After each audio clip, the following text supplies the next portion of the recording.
Vamos lá? Marcos capítulo 16, vamos ler o versículo de número 15 e o versículo de número 20. Disse-lhes: ide por todo o mundo, pregai o evangelho a toda criatura. Quem crer e for batizado será salvo, mas quem não crer será condenado. Versículo 20. E eles, tendo partido, pregaram por todas as partes, e cooperando com eles o Senhor, e confirmando a palavra com os sinais que se seguiram, e nós dizemos amém. Pode estar assentado. Nós já lemos o texto, aproveitando que estávamos sobre os pés, mas eu quero comentar sem perder tempo, porque eu vou ter os outros dias para falar. Mas Deus me deu a graça de escrever, pastor, é muita generosidade, escrever alguns livros, e eu quero apresentar para vocês. Protocolos protetivos, escrevi durante a pandemia. O que mais nós ouvíamos falar era a expressão protocolo, e eu fui pesquisar na Bíblia quais são os protocolos divinos para nos livrar da virose do pecado. E a Bíblia diz: sobre tudo que deve guardar, guarda o teu coração. E o texto continua: guarda os pés, a boca e os olhos. Esse aqui é o legado de Timóteo para esta geração. Se Timóteo estivesse aqui, que mensagem ele iria nos transmitir?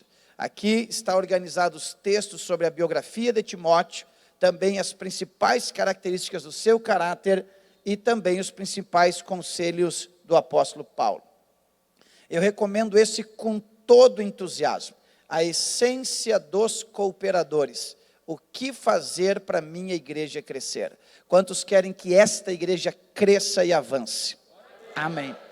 Então você tem que descobrir como você pode ser útil. E esse livro, ele é um curso, se tornou um curso oficial da Academia de Pregadores. Ele tem 160 páginas e tem 80 perguntas.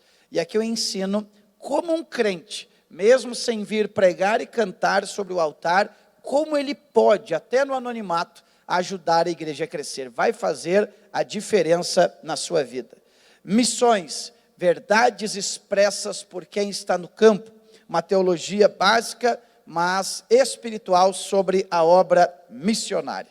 Esse aqui, todos os obreiros deveriam ler. O obreiro, suas marcas ministeriais e o perigo dos embaraços. Quanta gente boa que Deus levantou, que Deus ungiu, mas que se embaraça com coisas corriqueiras. E aqui eu falo quais as marcas do ministério e quais os embaraços, os comuns. Embaraços com títulos.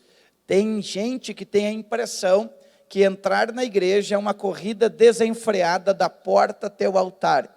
E se ele não conquistar o pastorado, ele morre frustrado. É melhor, com todo respeito, ser um diácono com honra do que ocupar um lugar com desonra. Então, aqui você vai aprender, por exemplo, o embaraço com as ofensas. Eu tenho dito, pastor Lindomar, que as pessoas que se ofendem facilmente, elas não são confiáveis. Pessoas que se ofendem facilmente, elas abrigam o espírito de deslealdade. Nós não vivemos por emoções, nós vivemos por propósito. Quem diz amém por isso? E esse aqui, ouça o clamor e dê uma resposta. Tá bom? Então esse aqui eu não vou comentar, porque eu vou pregar, e aí vai lhe abençoar. Obrigado, meu pastor, de maneira muito especial. O que eu vou pregar aqui são os primeiros 2 capítulos deste livro, que vai te abençoar muito. A Bíblia diz: ide e pregai o evangelho a toda criatura. Nós temos dificuldades, às vezes, de voltar a ensinar aquilo que é básico. Para nós, aquilo que é óbvio não deveria ser ensinado. Mas não é esta a metodologia bíblica. Quando Paulo escreve, ele diz assim: eu não me canso de vos dizer as mesmas coisas.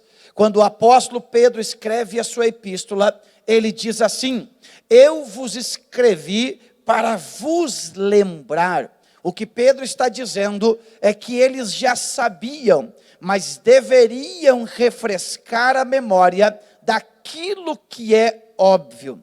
A tarefa missionária, o assunto missionário, deveria ser um assunto esclarecido na mente dos crentes, mas nem todos alcançaram este entendimento.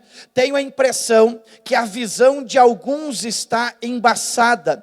E uma das primeiras verdades óbvias que nós devemos saber e guardar é que quando Deus, ele olha dos céus para a terra, Deus, ele divide toda a humanidade em dois grupos. Não há um terceiro grupo, não há uma terceira via.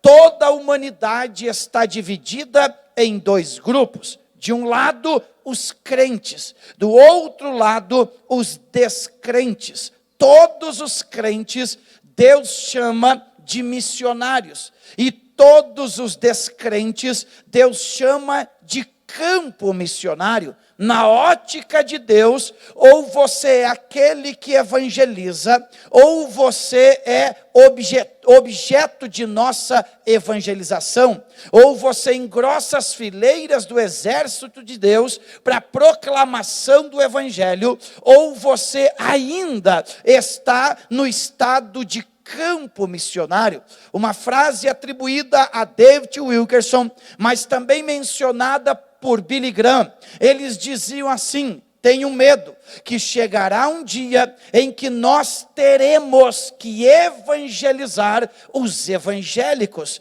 Temos dificuldade de identificar a nossa missão. Veja o que disse Andrew Kirk. Ele disse assim: a igreja é missionária por natureza, ao ponto de que, se ela deixa de ser missionária, ela não tem simplesmente falhado em uma de suas tarefas, mas ela deixa de ser igreja. O que esse missiólogo está dizendo é que a razão da nossa existência é o cumprimento da nossa missão.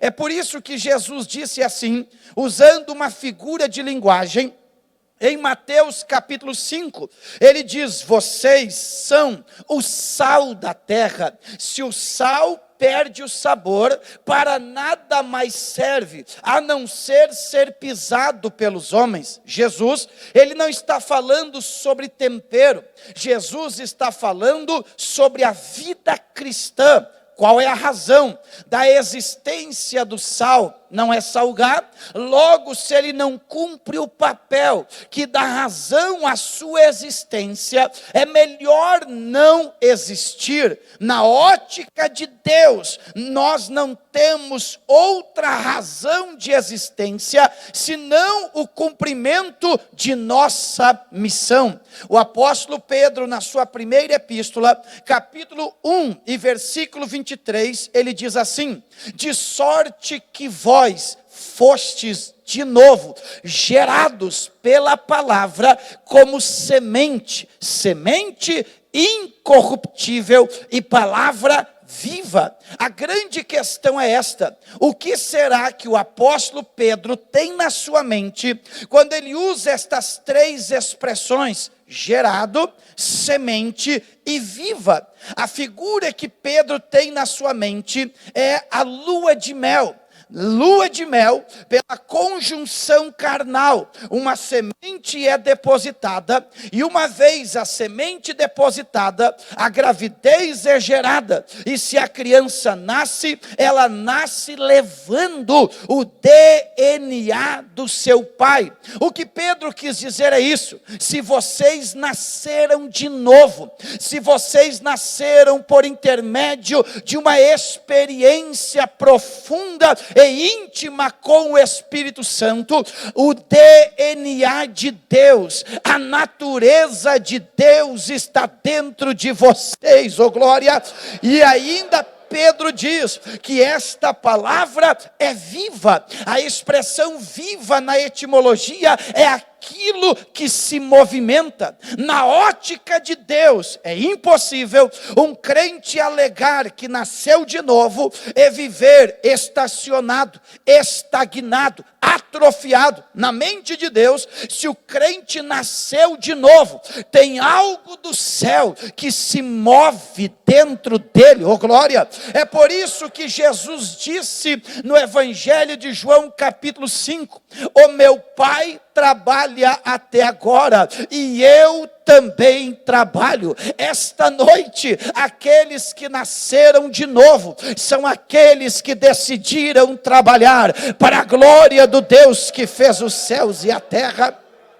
Uma frase atribuída a Charles Spurgeon diz assim: todo cristão ou é um missionário, ou é um impostor no reino de Deus. Todo cristão, ou ele é um missionário, ou ele ocupa de forma ilegal um lugar no reino de Deus. William Adams Brown disse assim: o único entre os 12 apóstolos que não veio a ser um missionário se tornou um traidor. O único dos 12 que não cumpriu a missão de proclamar o Evangelho se tornou um traidor, porque se perdeu nas emoções e na cobiça, e a sua visão ficou embaçada com o propósito. Então Deus hoje está olhando para esta cidade, e Ele está dizendo: somente há dois grupos, aqueles que devem ser evangelizados e aqueles que se levantam para evangelizar. Esta noite tem evangelizadores aqui, e diante desta ótica, lendo, descobri que há pelo menos 4 vozes que me motivam a pregar o Evangelho. Mensagem esta que pus no meu coração o desejo de pregar pelo menos 1000 vezes, capaz que não a consiga, mas como se tornou livro, ela vai ser pregada de maneira mais rápida. Há pelo menos 4 vozes que nos motivam, que nos impulsionam, que nos empurram, que nos arremessam a cumprir a tarefa de proclamação. A primeira voz é a voz de cima. A voz de cima não é a voz do governador deste estado.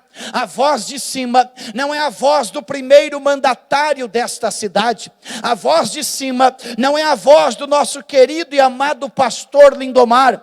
A voz de cima é a voz daquele que Isaías disse assim: no ano em que morreu o rei Uzias, eu vi o Senhor assentado em um alto e sublime trono. A voz de cima é a voz de Deus. Voz esta que o Salmo 29 diz que esta voz é mais poderosa do que o bramido do mar, é mais poderosa do que o vento sobre o mar. A voz de Deus é poderosa e quebra o cedro do Líbano. A voz de Deus é poderosa e libera labareda de fogo. É a voz de cima é a voz que ordena, não é a voz que pede. Claro que em nossa mente acontece uma polvorosa. Por quê? Porque não cabe em uma geração romanticista que Deus ordena. Porque foi nos ensinado por aí que Deus pede. Inclusive, alguém usa no texto de Apocalipse 3:20, em que o Senhor diz: eis que estou à porta e bato. Ele só bate naquilo que não lhe pertence mais, porque aquilo que lhe pertence, ele não precisa pedir permissão, ele entra. A voz de cima vem quebrar com esta ideia teológica do determinismo herdado pela teologia da prosperidade com viés americano. Lhe explico: na verdade, a geração de crentes representantes do Brasil está tentando causar o maior divórcio da história. Divórcio este impossível de maneira bíblica causar. Que divórcio é este? Jesus, ele é Senhor e ele é Salvador. Biblicamente, Jesus não pode ser Salvador de quem ele não é Senhor, e ele não pode ser Senhor de quem ele não salvou ainda. Se ele é meu Salvador, ele é meu Senhor. Amém? A mente absorve muito rápido, mas o coração rejeita isso. Eu cheguei em uma de nossas igrejas, e eu ouvi uma irmã testemunhar e dizer assim: na minha oração, eu coloquei Deus na parede. Aí eu parei para pensar: que parede é esta? Se a terra não suporta o garrão de Deus, que dirá as suas costas? Eu sinto graça de Deus esta noite para dizer: a voz de cima vai bradar, e quem é servo vai dizer: eis-me aqui. A voz de cima ordena, a voz de cima manda. E a Bíblia diz em Romanos 9, versículo 20 e 21, quem és tu, ó barro, para questionar com o oleiro? Quem és tu, coisa formada, para questionar com o teu Criador? A voz de cima é a voz que ordena. Marcos capítulo 1, versículo 12, o texto diz que Jesus foi impelido pelo Espírito. A palavra impelido tem a ver com a expressão equibalos, que é criar uma zona de expulsão sem dar direito a questionamento. Deus é especialista em criar uma zona de expulsão, para que você não tenha mais desculpas. Olhe o que eu estou lhe ensinando. A voz de cima ordena. Eu estive há muitos anos atrás em um seminário de evangelismo promovido pela Associação Evangelística Billy Graham, e em uma de suas palestras o doutor Pedro Lapagian, pregando Mateus capítulo 9 e versículo 35 a seguir, quando o texto diz assim, que Jesus percorria, via e sentia compaixão, porque as ovelhas estavam sem rumo, como sem pastor. Então ele diz: rogai ao Senhor da seara, para que ele envie mais trabalhadores. E nesta expressão envie, o doutor Pedro explicou que enviar significa: pegue alguém pelo pescoço e jogue para o campo missionário. Eu sei que alguém diz: não pode ser, pastor, como é que Deus vai pegar alguém pelo pescoço? A Bíblia diz em Ezequiel que Deus pegou Ezequiel pelos cachos de cabelo. Quem tem cabelo, ele pega pelo cabelo, e quem não tem, ele pega pelo pescoço. Mas que ele joga, ele joga. É ele que manda no céu, é ele que manda na terra, é ele que manda na minha vida, é ele que manda na sua vida, é ele que manda nesta igreja. Oh glória, oh glória, oh glória. Paulo disse aos coríntios assim: se eu prego, eu não tenho do que me orgulhar, porque sobre mim está imposta, esta palavra, num tempo libertino, chamado de democrático, não se aceita imposição. Paulo diz: se eu prego, eu não tenho do que me orgulhar, porque sobre mim é imposta esta obrigação, e ai de mim se eu não pregar o evangelho. Esta noite é noite de temor, é noite de sacudir a poeira, é noite de colocar a mão no arado e dizer: eis-me aqui.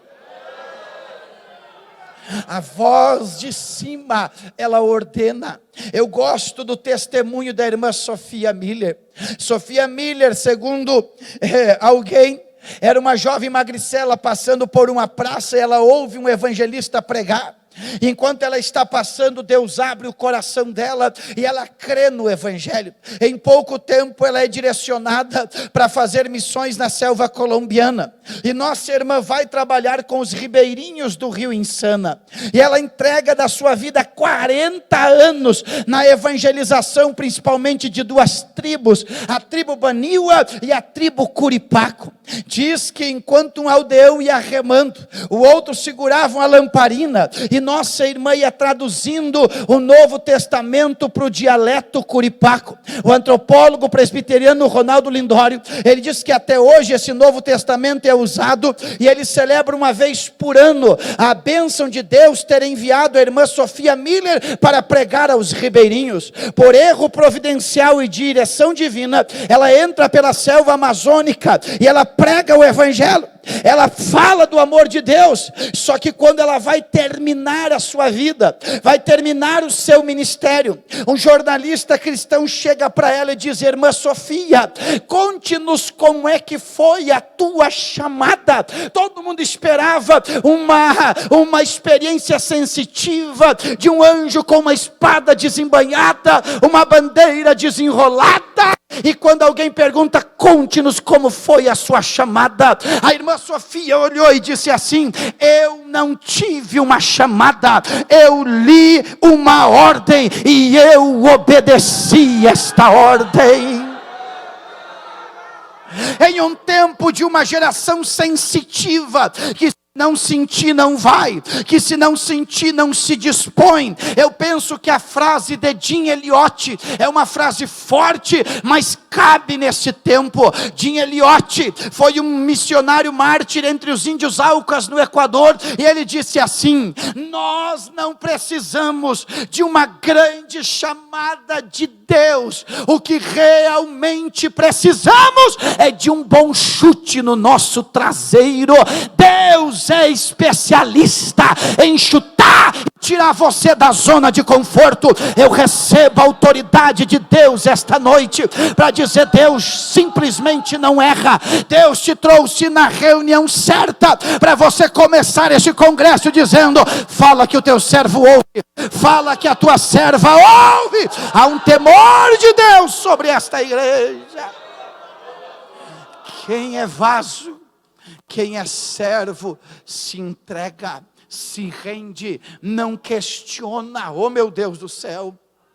A segunda voz que me impulsiona, que me motiva a pregar o evangelho, é a voz de dentro.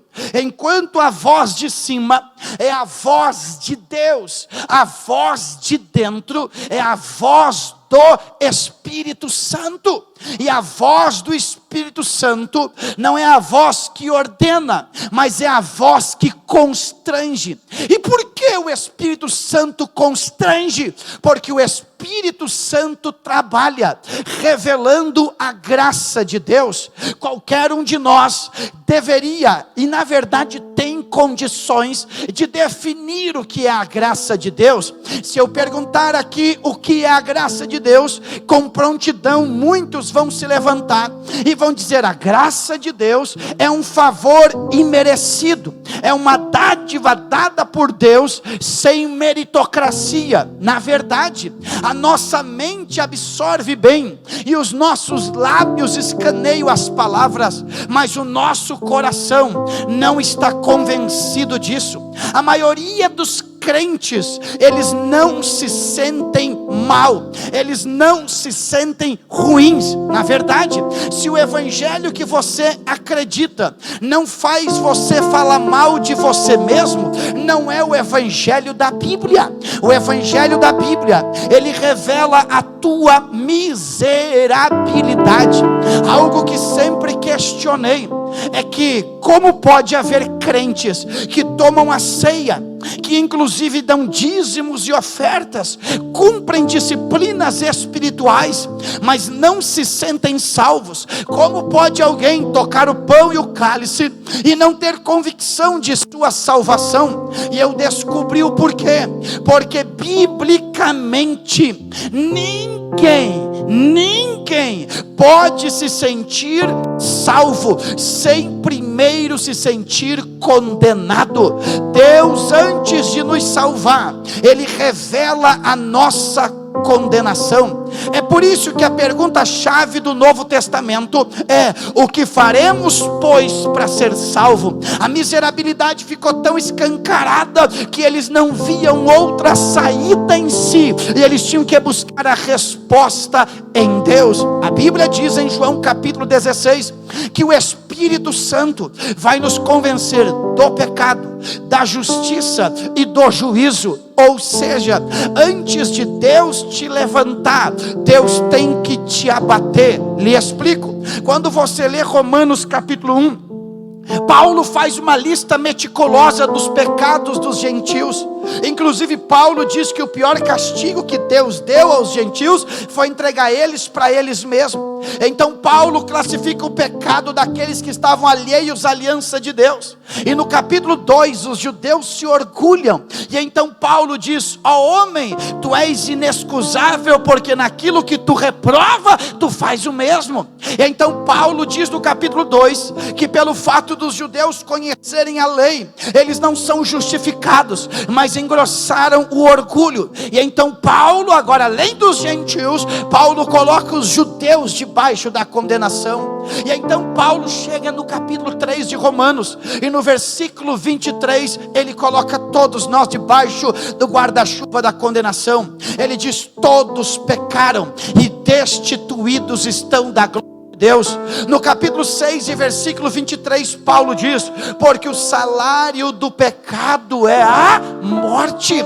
Então Paulo vai escrever a nossa realidade. A Bíblia diz em Efésios capítulo de número 2 que nós estávamos mortos em nossos delitos e pecados. A Bíblia diz que nós estávamos no mesmo capítulo sem Deus, alheios à promessa e sem esperança nesta vida. Ou seja, nós estávamos condenados, de fato irremediavelmente condenados pelo pecado que fazemos. Olhe para cá, não há nada bom em nós. A Bíblia diz em Jeremias capítulo 13 e versículo 23: pode o etíope mudar a cor de sua pele? Não. Pode o leão pardo mudar as manchas de sua pele? Não. Assim vocês, acostumados a fazer o mal, vocês não podem fazer o bem.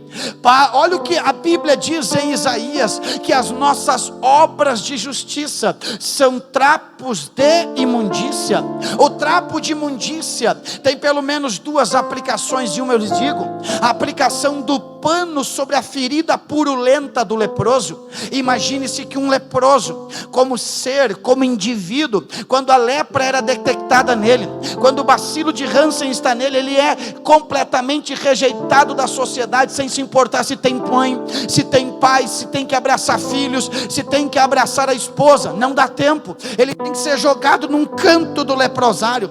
Se um ser humano com emoções é jogado no canto, quanto mais o pano que estava sobre a sua ferida purulenta. Deus está dizendo: aquilo que te orgulha, aquilo que tu acha que te faz o máximo, aquilo que te dá soberba, para mim é trapo de imundícia, não é bondade nenhuma. Jesus disse assim no Evangelho: vocês sendo maus, vocês sabem dar coisas boas aos vossos filhos. O que Jesus está dizendo é isto: a bondade que vocês manifestam não anula a maldade que está em vocês. Esta maldade nos corrompe e ela nos cega até o ponto de nós nos acharmos melhores do que o outro, melhores do que alguém. Eu ouvi de uma irmã da oração, quando chegou um rapaz na igreja, ela disse assim: olha aí, aprontou tudo lá no mundo e agora voltou para a igreja. E tinha que ir para onde, meu irmão? Não é aqui que Deus recicla o lixo? Não é aqui que o oleiro pega o barro? Esta crise, se chama crise de justiça própria. A justiça própria é inimiga da graça, porque a justiça própria me ilude em uma bondade que vai servir como testemunha para minha condenação. Quando o Senhor diz para Ananias: levanta-te e vai para a rua chamada à direita, porque lá eu tenho um homem chamado Saulo. Então Ananias disse: espera aí, Senhor. Olha o Ananias tentando atualizar aquele que sabe todas as coisas. Ele diz: espera aí, Senhor, esse camarada é perseguidor. E Deus diz para ele: isto é o que tu pensa, para mim ele é vaso, instrumento escolhido. A nossa miserabilidade tem que ser revelada. Então, antes de Deus me salvar, Ele me condena, Ele me joga no chão, Ele me deixa, como diz o uruguaio, machucado em um rincão, Ele me deixa quebrado, pisoteado em um canto. Porque a Bíblia diz no Salmo 49, a Bíblia diz: quem confia nas riquezas não se farta nela. Porque pode alguém juntar todas as suas fazendas e vender, e pegar todos os recursos e tentar o resgate de seu próximo. O Salmo 49 diz: todos os seus recursos se esgotarão, porque o resgate de seu próximo é caríssimo. Não há dinheiro que pague a salvação. Mas o apóstolo Pedro, na sua epístola, disse assim: não foi com ouro, não foi com prata, não foi com coisas corruptíveis, mas foi com o precioso sangue. Sangue, sangue. Deixa eu ver quem foi salvo pelo sangue. Quem foi salvo pelo sangue? Aleluia, aleluia. Sangue, aleluia, aleluia. Eu desafio esta noite um crente em sã consciência, porque tem que estar em sã consciência, louco não pode falar. Um crente em sã consciência, que se levante esta noite aqui e bata no peito e diga que sem o sangue de Jesus você vai para o céu. Ninguém, porque é só o sangue que me habilita a entrar por um novo e vivo caminho. Agora deixa eu falar uma coisa que vai te escandalizar. A senhora, que é uma mulher polida, educada, uma mulher com caráter forjado, uma mulher que honra o lar que pertence, é a senhora mesmo. A senhora precisou do mesmo sangue da moça que estava no prostíbulo, se despindo e vendendo o corpo para iludir alguém com o prazer. O senhor que nunca registrou um BO e que inclusive se orgulha dizendo: meu sobrenome é trabalho, porque eu sempre trabalhei. O senhor, com toda a sua moralidade exposta e com condição de currículo de esfregar na nossa cara, o senhor precisa do mesmo sangue do moço que agora pegou a roupinha do próprio filho recém-nascido e foi trocar por crack na boca de tráfico. Ou seja, tanto aquele quanto eu, tanto aquele que está jogado quanto que se veste bem, não há nada bom em nós. É o sangue, aleluia. Agora eu senti uma graça do Senhor. Oh glória, oh glória. Levante a mão e celebre a Deus pelo sangue do Cordeiro. Aleluia, aleluia. Então a voz de dentro é a voz do Espírito que me constrange. Porque Paulo escreveu aos Colossenses dizendo assim, que havia uma cédula contrária a nós, havia uma promissória que dava acesso do diabo vir e tocar em nós. Paulo disse que havia uma cédula contrária, mas Jesus rasgou ela, cravou ela na cruz e triunfou, e triunfou dos demônios e expôs eles à vergonha pública. O Senhor envergonhou o diabo publicamente pelo sangue do Cordeiro. Oh glória, oh glória, oh glória, aleluia. É por isso que Paulo diz em Efésios 2, ele descreve a pecaminosidade do homem, mas no versículo 8 ele diz: pela graça sois salvos pela graça sois salvos, mediante a fé, e isto não vem de vós, é dom de Deus. Versículo 10 ele diz: porque nós somos feitura dele, ou seja, quem olha para nós, vê a glória de Deus na terra, vê a presença de Deus na terra.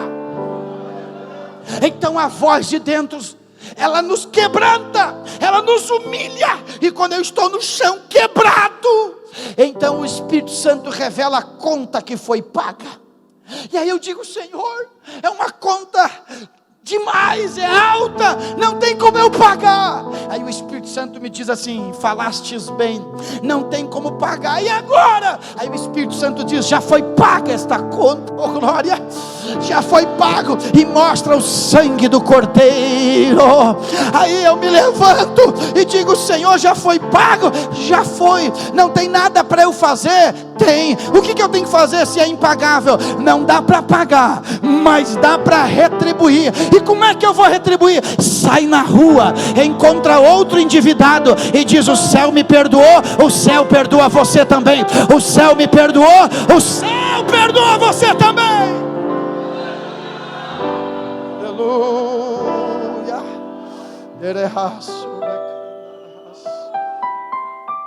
Quem está sentindo endividamento com o céu aí? Quem está sentindo? Quem está sentindo um temor de ir além, de fazer, de trabalhar, de retribuir, oh glória, entrai por aquelas portas com ações de graças. Quem é agradecido trabalha, quem é agradecido serve, quem é agradecido se apresenta, quem é agradecido não se esconde. Eu sinto a graça de Deus hoje aqui para dizer: a voz de dentro vai te incomodar, o fogo do Espírito Santo vai acender, Deus está te levantando.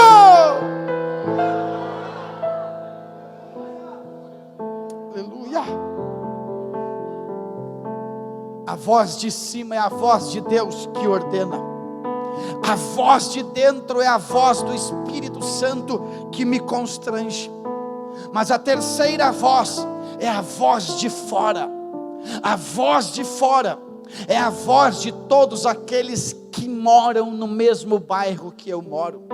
A voz de fora é a mesma, é o clamor daqueles que ocupam o mesmo pavilhão que você lá na empresa. A voz de fora é a voz daqueles que moram no mesmo prédio que você. E tu já percebeu que dentro de um elevador 30 segundos com alguém que a gente não conhece parece 10 minutos de constrangimento? A gente baixa a cabeça e perde a oportunidade de se conectar, de quebrar barreiras e pregar o Evangelho. A voz de fora são as mais de 500 mil vozes clamando nesta cidade aqui. A voz de fora é a voz dos teus colegas na universidade, no ensino médio ou no fundamental. A voz de fora é a voz daquele homem que amanhã à noite vai receber o pagamento, mas ele não vai voltar para casa, e quando ele chegar em casa no domingo, no fim do dia, ele vai chegar sujo, porque ele caiu e rolou no chão, porque ele gastou e bebeu todo o pagamento que ele recebeu. E ele vai ver o filhinho, 2, 3, correndo e pedindo: pai, não tem carne, não tem leite, e o pai não vai ter dinheiro para comprar, porque infelizmente a droga e o álcool roubou dele. A voz de fora é a voz do moço que vai botar um 38 na cintura, motivado por esses filmes hoje que se assiste achando que o traficante está por cima de tudo e governa. Vai colocar o 38 na cintura ou a pistola e vai sair para praticar um assalto e vai cair. E sabe o que vai acontecer? Na segunda-feira vai ter que entrar no presídio central e vai completar lá dentro 10 anos na escola do crime, e vai sair dali pior do que quando entrou. A voz de fora é a voz daquela moça que, desonrando pai e mãe, foi para a balada, mais uma daquelas baladas, só que infelizmente no outro dia ela vai acordar bem cedo, e quando ela abrir os olhos, ela vai ver que está numa cama com alguém que ela não sabe o nome, ela não sabe o sobrenome, ela não sabe de onde vem nem para onde vai, e ela vai ver a sua roupa jogada num canto, e ela vai se levantar rápido, vai vestir a sua roupa e vai sair correndo. Quando ela chegar dentro de casa, ela não vai cumprimentar pai, mãe, nem vô, nem vó, ela ela vai correr para o banheiro, tomar um banho, e lá ela vai ficar 15, 20, 30, 40 minutos debaixo d'água, até os dedos enrugarem com contato com a água, e quando ela sair, ela vai continuar se sentindo suja, porque a sua alma acabou adoecendo. Não é a sua carne que foi simplesmente tocada, são seus sentimentos que foram tratados como lata de lixo. A voz de fora está clamando, a voz de fora está pedindo para você pregar, a voz de fora está pedindo para você proclamar o evangelho. Hoje eu estava no aeroporto, e a gente conversa com um, conversa com outro, e a gente vai ver as pessoas afanadas, esquecendo de Deus, mas na anatomia do homem, na complexidade da sua construção, cada vez que o coração vai batendo, ele está dizendo inconscientemente: prega para mim, prega para mim, prega para mim, prega para mim, prega para mim, prega para mim. Levante a mão ao céu, levante a mão ao céu, levante a mão ao céu. Agora olhe para mim e faz assim com a sua mão, se você puder. Deus vai entregar alguém nas tuas mãos. Eu recebo, quem recebe? Deus vai entregar alguém nas tuas mãos. Prega, prega, prega. Ei, eu sinto um revestimento do Espírito Santo. Eu sinto Deus dar o desespero para alguém hoje aqui.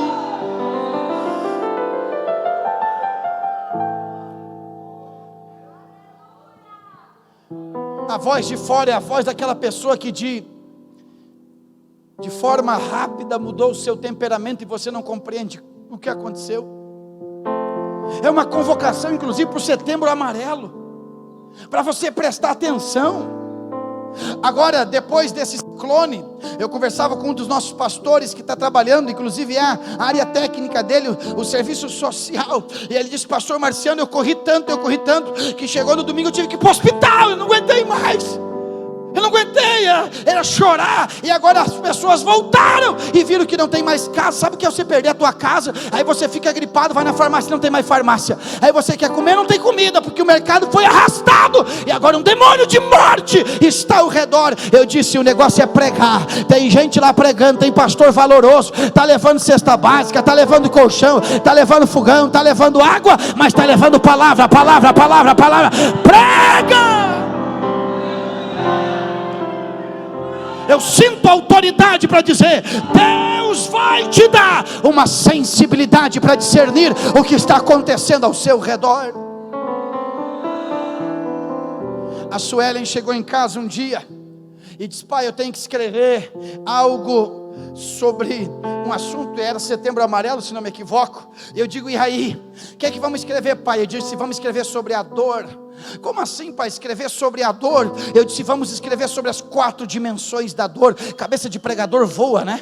4 dimensões da dor. Eu disse: que é isso, filha? Ela disse: pai, isso, vamos escrever. A primeira dimensão da dor, a dor causada, é uma frustração, é uma traição, é falta de um abraço, é uma palavra mal colocada, é uma rejeição, causa uma ferida lá dentro. A dor causada está ali.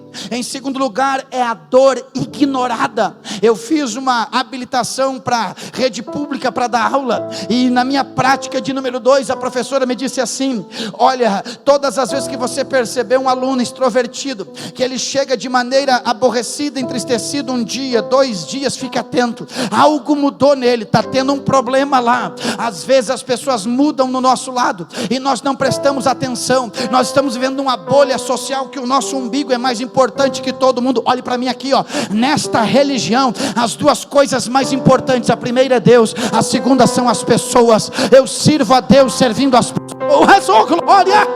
A dor ignorada, a gente não vê, não percebe, não se sensibiliza, critica. Aí vem a terceira dimensão da dor, a dor não superada. Vem a notícia: morreu, pulou, se enforcou, se envenenou. E aí vem a 4ª dimensão da dor, a dor deixada.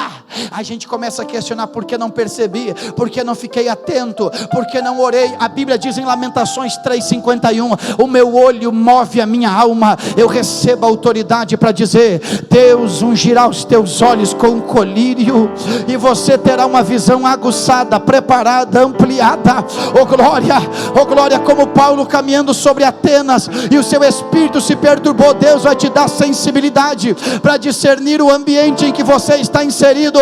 A vida não se resume aos teus prazeres e os teus sonhos.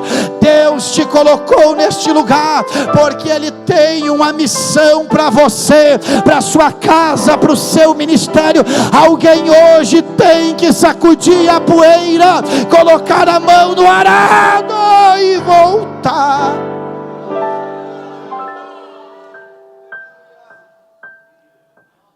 A voz de fora é a voz que está clamando.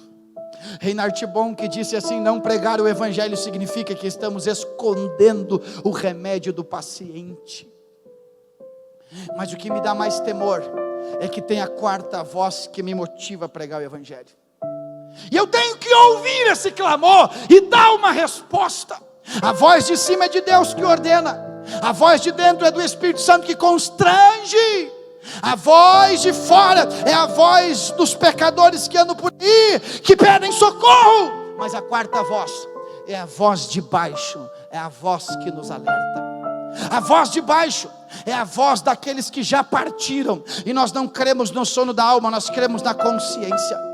A voz de baixo é a voz daqueles que já partiram, mas partiram sem crer na pregação e já estão sofrendo penalidades. Quando você lê a Bíblia, você lembra da historinha bíblica do rico e do Lázaro? Tenho que lhes dizer: o rico morre e vai para um lugar de sofrimento, Lázaro morre e vai para um lugar de descanso. Tenho que lhes dizer que não foi a riqueza que decidiu o destino, mas foi a crença na promessa.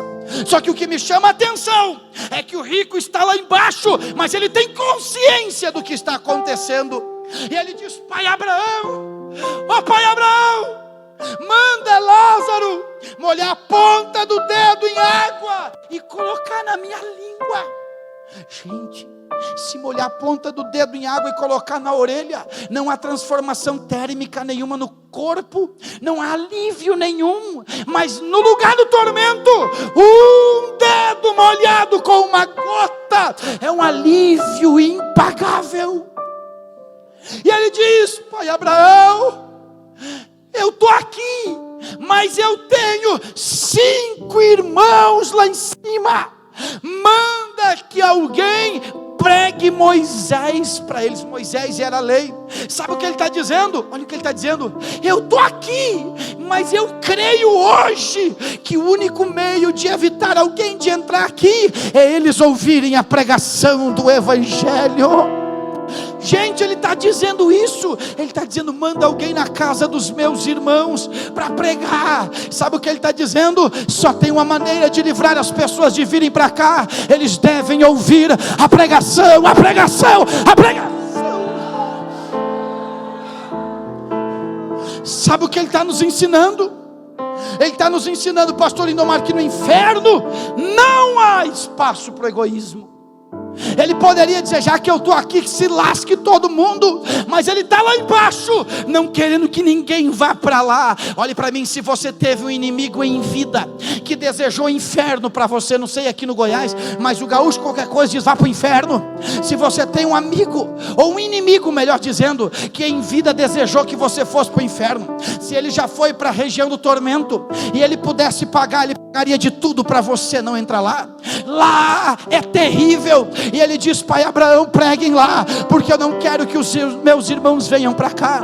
Algo que eu tenho dito, olhe para mim, é hipotético, é uma conjectura, biblicamente não pode, mas imaginemos se fosse possível. Imagine alguém vir de lá agora, lá do tormento, e vir aqui, e o pastor Lindomar dá uma oportunidade para ele falar. Aquela pessoa viria aqui, ele pregaria com tanta fé que ele ia assustar a gente. Quem sabe ele viria até o pastor Marciano, pegaria o Marciano pela gravata e diria: menos vaidade e mais pregação do evangelho. Com todo respeito, pastor Lindomar, eu sei que os senhores se dão bem, mas ele viria no ministério, ele diria: menos briga e mais pregação. Para de puxar para um lado, soma os esforços e prega o evangelho. Ei, calabás, arabacandarabás.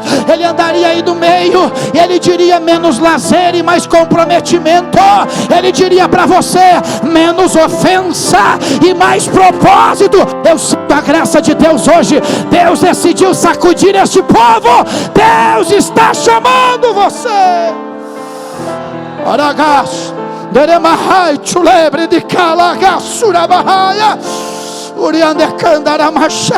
Levante as mãos aos céus. Há um temor de Deus aqui. A voz está clamando.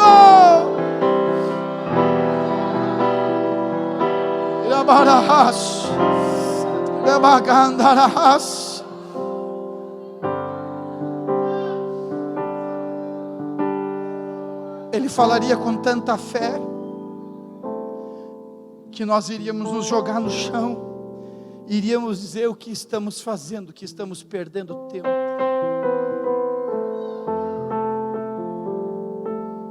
Olhe para mim aqui, ó. São 21 horas e 30 minutos. Ouça o que o pastor vai dizer, porque eu não vou muito além. Ouça. Se temos todas estas razões para pregar, se temos todos esses motivos para pregar, porque crentes sinceros, enquanto eu estou pregando, estão sentindo peso, temor, o endividamento. Isso é bom, não é ruim. É sinal que você está viva para Deus. É sinal que você está vivo para Deus. Se está dando um constrangimento, oh glória, você está viva para Deus. Se está dando sentimento de dívida, eu vou usar essa expressão que aqui me alcança. Se está sentindo culpa, é dívida com o céu. Você está vivo, meu irmão. Mas a pergunta é esta: por que não pregamos? Primeira razão por que não pregamos. Não pregamos porque nos cremos donos do tempo. Nós nos cremos, nós somos prepotentes ao máximo. Uma das compreensões mais difíceis do crente absorver é a brevidade da vida. Nós somos prepotentes. Nós conseguimos nos programar de um ano para o outro, ignorando que o dono da vida pode colher o sopro da terra. Jó 34:14 diz: se Deus pensasse em si mesmo e recolhesse o fôlego de vida, todo homem juntamente expiraria e morreria. O apóstolo Tiago disse assim: ao invés de vocês dizerem iremos, construiremos, plantaremos e colheremos, vocês devem dizer: se Deus permitir, viveremos e faremos. Porque o que é a vossa vida, senão uma neblina que aparece e logo desaparece? Você ouvindo os relatos das pessoas do ciclone, eles dizem era de uma hora para outra, a água cobriu tudo. De uma hora para outra, a água cobriu tudo. Você não sabe nem o que está sendo gerado dentro de você. Você não sabe o que vai surgir. Olhe para mim aqui, ó. Quando eu estava escrevendo o livro do Ouço Clamor, eu entrei num livro, num site de uma pesquisa online, ali em tempo real, sobre quantas pessoas nasciam, quantas pessoas morriam. Não tem como ter algo atualizado. Aquilo ali é toda hora. É rápido demais. Pessoas morrendo. E eu creio que a maioria está sem ouvir a pregação do Evangelho. Irmãos, não dá mais tempo nem de ensinar as crianças a desenhar Abacuque, Daniel, Ezequiel. Nós nos obrigamos a olhar para as crianças e dizer: e aí filho, já sabe usar a ferramenta? Já sei, então vai para a guerra que Deus quer te usar também, oh glória. A cada 2 segundos alguém morre. Tic-tac, tic-tac, morreu. Tic-tac, tic-tac, morreu. Se o seu celular estiver ligado, alguém pode mandar uma mensagem que alguém do seu entorno, em que você ama, partiu para a eternidade. O pior não é se despedir de alguém, o pior é saber que esse alguém foi sem ouvir a pregação do Evangelho. Por que não pregamos? Porque nós pensamos que domingo vai chegar. A gente pensa que vai ver a tia na quarta-feira, a avó na quinta-feira. Prega prega o evangelho. Eu estava pregando essa mesma mensagem numa reunião de pastores no mês passado, e um dos pastores me procurou e disse: pastor Marciano, a minha empresa, eu não sei explicar, tem um software, ele tem um aplicativo, eu vou mandar 1000 mensagens por dia, falando de Jesus, falando de Jesus. Eu disse: aproveita o tempo e prega aqui, prega lá, prega colar, mas prega. Quem recebe esta palavra hoje, prega. Em segundo lugar, por que não pregamos? Porque nos sentimos donos dos recursos. Eu costumo dizer que depois que a Suelen aprendeu a dizer pai e mãe, ela aprendeu a dizer dá-me-lo, es mío, me dê, é meu. Nós nos sentimos donos das coisas, até na força cultural da expressão. A gente olha para a esposa e diz: amor, dá a chave do meu carro, o carro é mais dela e do banco do que seu. Mas é o senso de ser possessivo. Nos sentimos donos das coisas, nos sentimos dono do dinheiro. Oswald Smith disse assim: Deus quer a evangelização do mundo, mas se você se recusa a sustentar as missões, você pode se opor à vontade de Deus. Ele mesmo disse assim: a questão não é bem quanto do meu dinheiro eu vou dar para Deus, mas quanto do dinheiro de Deus eu reservei para mim. Por que não pregamos? Porque ainda nos sentimos donos. Temos dificuldades de dar a Deus papel. Quem tem medo de dar papel, tem medo de dar filho, tem medo de dar a própria vida para a obra de Deus. Diz para mim, onde você gasta o teu tempo e o teu dinheiro, e eu provo quem é o seu Deus. O seu Deus não é quem você chora aqui orando 2 vezes por semana, quando muito. O teu Deus é aquele que consome o teu dinheiro e consome também o seu tempo.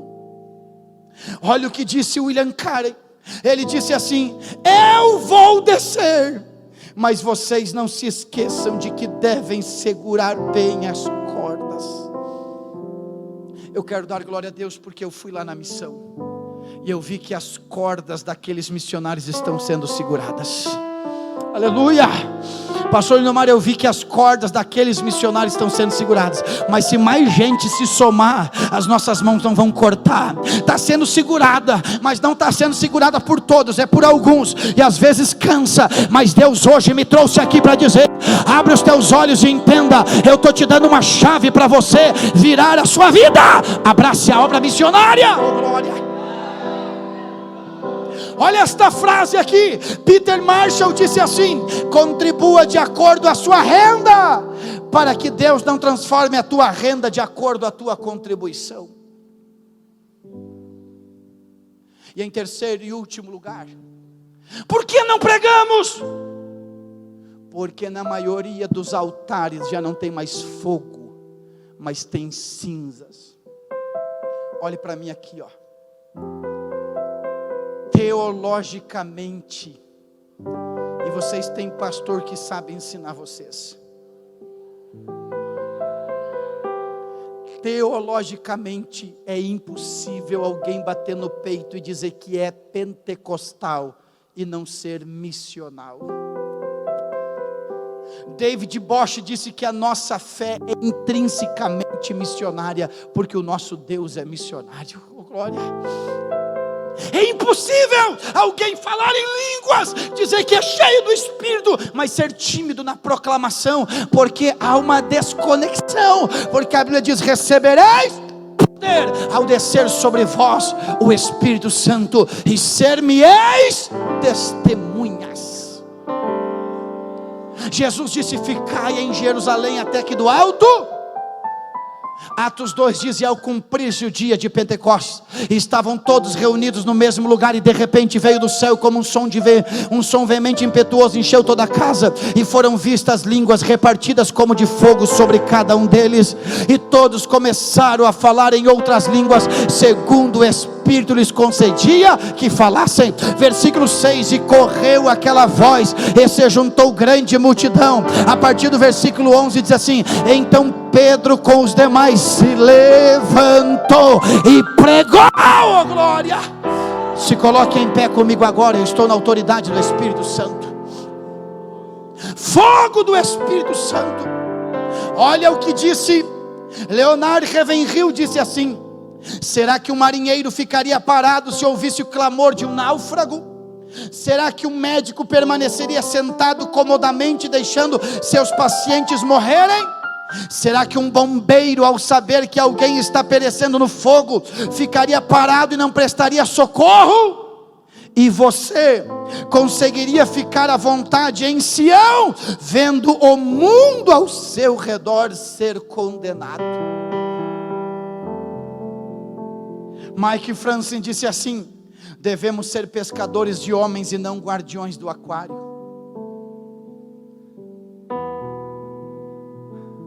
Oswald Smith disse assim: porque alguém deveria ouvir o evangelho 2 vezes, enquanto tem gente que não ouviu nenhuma vez. Se nós não ganharmos esta geração, nós vamos ficar devendo para aquela que passou. Os irmãos que têm mais de 30 anos de crente sabem a dificuldade que era, porque a gente tinha que explicar muitas coisas antes de chegar em Jesus. Hoje está mais claro sobre Jesus. Olhe para mim aqui, ó.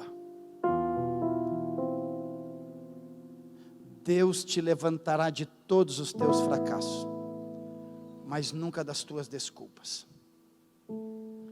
Deus vai te levantar de todas as tuas quedas, mas nunca das tuas desculpas. Eu prefiro estar em pedaços, mas oferecido nas mãos de Deus, do que estar aparentemente inteiro vivendo para mim. Eu sinto o temor do Espírito Santo. A porta está aberta para quem quer vir ao altar, porque sentiu algo do Espírito Santo se movendo, comprometendo a sua vida. É agora. Porque quem quer dar um jeito e quem não quer dar uma desculpa. Você não tem direito de pedir mais nada para Deus. Use o que Deus te deu. Use o que Deus te deu, e para a próxima etapa Ele preparou algo para você. Mas use o que Deus te deu hoje. Usa o que Deus te entregou agora. Se tu quer orar comigo agora, mas é agora, sem esperar pelo A, pelo B ou pelo C, o teu negócio é com o céu. Se tu quer orar comigo agora, sai do teu lugar e vem neste altar, que eu quero orar contigo na autoridade do Espírito Santo. O Senhor está trabalhando, o céu está se movendo esta noite aqui. Esse sentimento de endividamento é o empurrar do Espírito Santo para você viver algo extraordinário da parte de Deus. É muito fácil você cair na sua rotina, é fácil você viver na sua vida, é fácil, as coisas vão funcionando. Às vezes o que está dando certo é inimigo do que Deus quer fazer conosco. Eu quero orar, eu sinto o temor do Espírito Santo de Deus hoje aqui.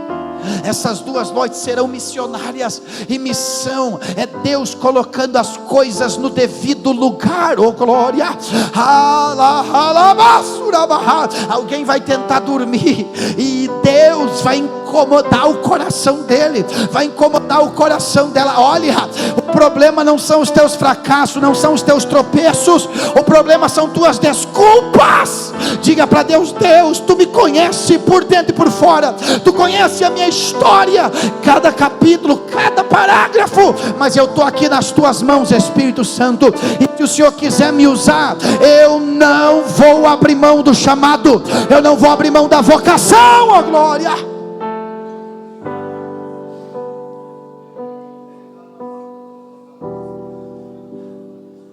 Eu vou orar agora e levantar minha mão. É noite de temor do Espírito Santo. Tem coisas acontecendo aqui que nós vamos ver o resultado. Você vai procurar alguém, você vai se apresentar, você vai trabalhar, não tem outra coisa para fazer. Oh glória! Tem alguém dizendo assim: pastor, mas eu estou muito enrolado. Não espera desamarrar os nós, vem e se apresenta. Vem e se apresenta. É na caminhada que Deus vai botando as coisas no lugar. Vem e se apresenta e diz: eu estou aqui, tem isso e tem aquilo, mas eu já estou aqui. E Deus vai te dar graça, Deus vai desamarrar os nós, Deus vai colocar cada coisa no devido lugar, e você vai ver o novo momento que você vai viver com o céu. Senhor, eu levanto a minha mão sem ira e sem contenda, porque eu creio que esta noite foi uma noite de temor, foi uma noite da tua graça se manifestar, a tal ponto de nos constranger, a tal ponto de nos levar levar a um ponto de raciocínio e dizer: Deus, por que, Senhor, até agora eu fugi da sua chamada?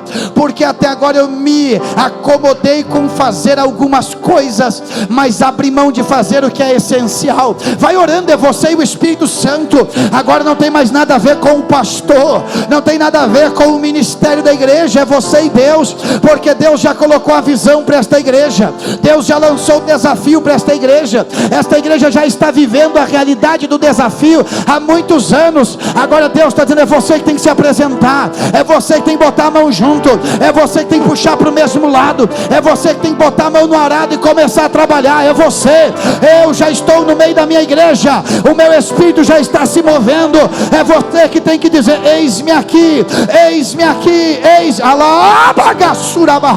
eu sinto algo do céu aqui, agora em o nome de Jesus. Ele está soprando as cinzas do seu altar, Ele está soprando as cinzas do seu altar, Ele está soprando as cinzas do teu altar. É hora do fogo voltar, é hora do fogo voltar, é hora do fogo voltar, a hora do fogo, não somente das línguas estranhas, além das línguas estranhas, uma coragem. Ei, o céu está dando ousadia para alguém, o céu está dando ousadia para alguém. Tu volta para aquele ambiente de trabalho amanhã com coragem, destemido, tomado, impelido pela presença do Espírito. Recebe o que o céu está te dando. É Ele quem pega as flechas da aljava, é Ele que joga para cá, é Ele que joga para lá, é Ele. Esta multidão está incendiada do poder do Espírito Santo. O altar está tomado pela glória, o altar está tomado pela glória. Recebe, levanta a tua voz em oração. Durante muito tempo o diabo tentou te calar e dizer: não te apresenta, não te apresenta, mas o Senhor está se movendo, o Senhor está se...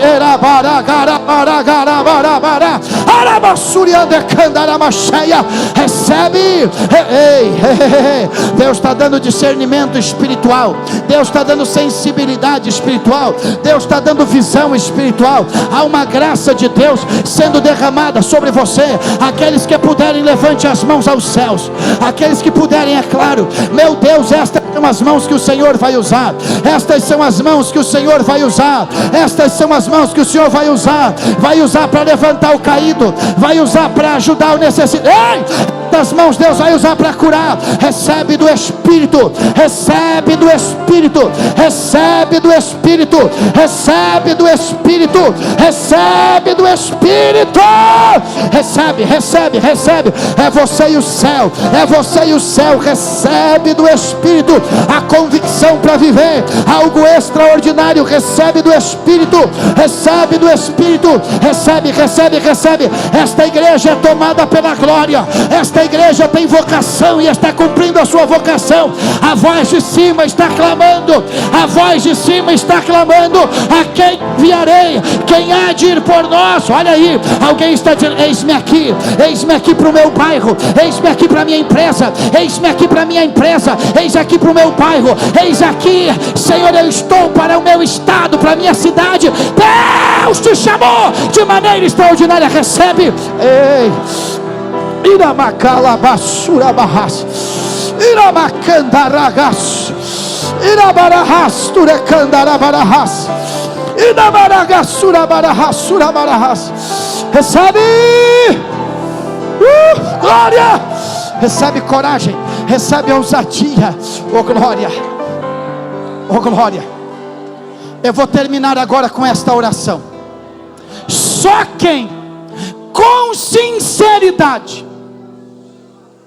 diz assim: pastor, aleluia, eu estava parado, mas eu quero voltar hoje. Eu quero voltar. Você não tem o direito de ficar mais um mês longe da ceia. Você não tem o direito. Ele fez de tudo por você, Ele morreu por você, Ele ressuscitou por você. Tem alguém para voltar para Jesus hoje? Tem alguém para voltar para Jesus? Pastor, eu estava parado na fé, não estava tomando ceia, mas eu tenho que voltar. Tem alguém? Agora, com sinceridade, em um minuto eu quero entregar o microfone. Tem alguém que com sinceridade diz assim: pastor, eu sou um crente, mas no meu altar tinha cinzas, eu quero que tenha fogo. Olha o que eu estou dizendo, porque Deus só faz aquilo que a gente reconhece que tem que ser feito. Pastor, eu reconheço que o meu altar, eu sou crente, pastor, mas tinha cinza ao invés de fogo. Tem alguém que reconhece isso, que é uma oração? Eu vou orar por você agora. Eu vou orar agora. Isso, eu vou orar. Eu sinto de Deus. O Espírito Santo vai.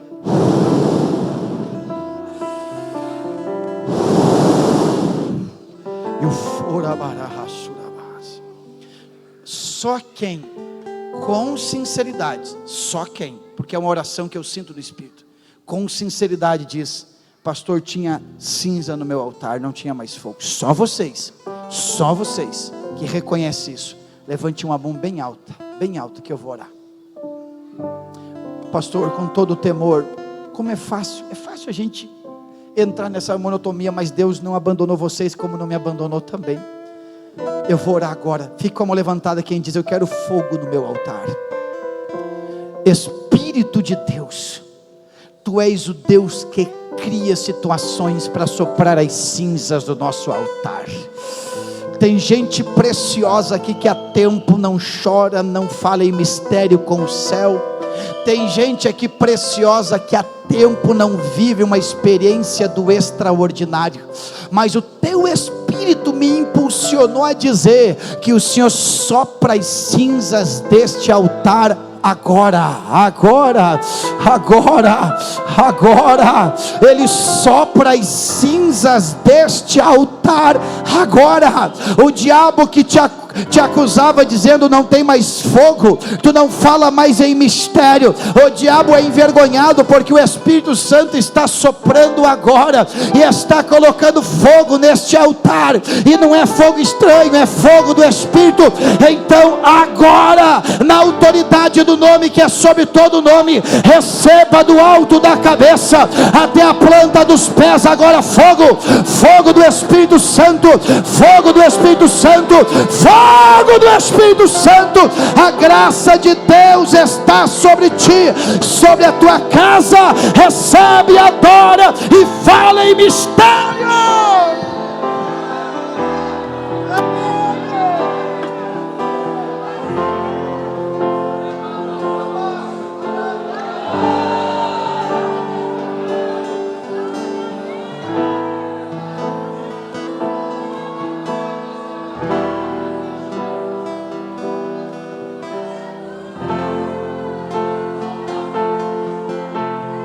Levantem as duas mãos e adore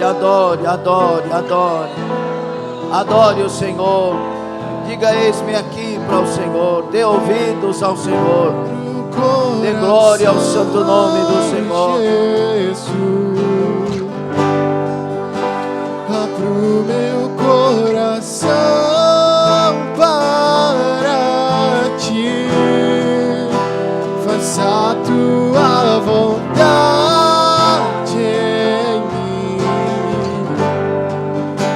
Jesus, o meu caminho é teu. Eu abro o coração, Jesus.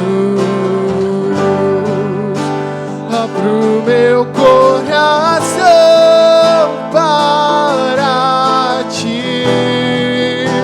Faça a tua vontade em mim. Jesus, o meu caminho é teu. Aleluia. Aplauda o Senhor Jesus. Dê glória ao nome dele. Diga: eis-me aqui, Senhor. Aleluia. Guarde esta palavra no seu coração.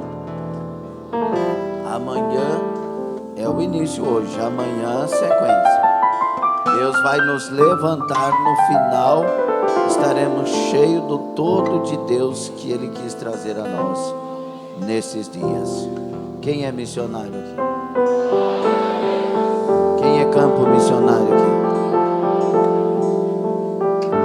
Vocês são campo missionário ou é missionário? Não pode ser os dois. Quem é missionário? Quem Quem é campo missionário? Quem vai ao campo missionário? Mulher com mulher, homem com homem, dê um abraço aí. Nós somos um corpo.